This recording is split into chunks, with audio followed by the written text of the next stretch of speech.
Restoration of Destiny. Form church out, baby, Shine like a star. Wow, so for Dr.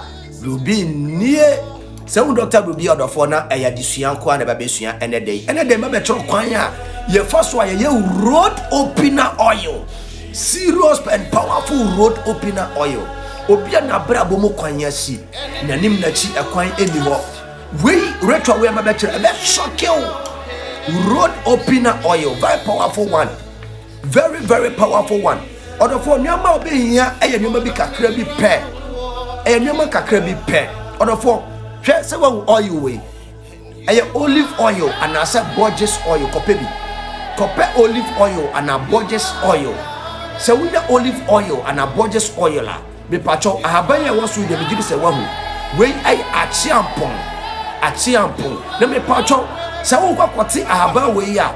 Me money din achiampon mesraw. Me money din achiampon tie ni e ma me. Se wakwati haban bi e de ya adwuma. Haban bia e woda hinta edin. Na hinta edin me pacho. Edi abebo abra kwakoye sa awretwa we ya mabe kira wi. Eye Abri Camino. Abri Camino. Abri Camino. Me pacho se wakwati udu haban we ya share Abri Camino.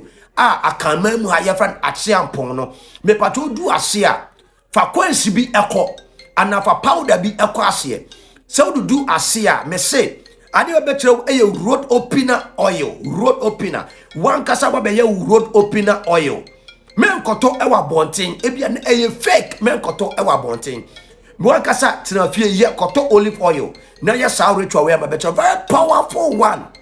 Me pacho obe akwatiti achampoi dodo bi a wa pe wo wi afa bra fi be hata ma ne ngo me pacho obe wo ana obe sisi se sisi a me pacho aye powder no awie no fagu oil nim se wo de gu oil nim a me pacho a pesika etum se ye 10 Ghana cedi me pacho fashion fa 10 Ghana cedi ana 5 Ghana cedi fashion oil nim se wo de shemu a no ko pese de miensa fa ka ho serious road opener oil na metre obia sabi na bamu gu ewa brabo we mu onim se nyama ye basa me se wo fi se ebia wonye ye ewo wiase nyama ye basa ma nti woni ani da so se wa brabo betumi asesa ye sa de we ema me road opener serious one me se ebe shock ebe jonsem Dr. Brubini road opener oil ana ma kire we se wo ye afa anointing ho anapa anwumra babeda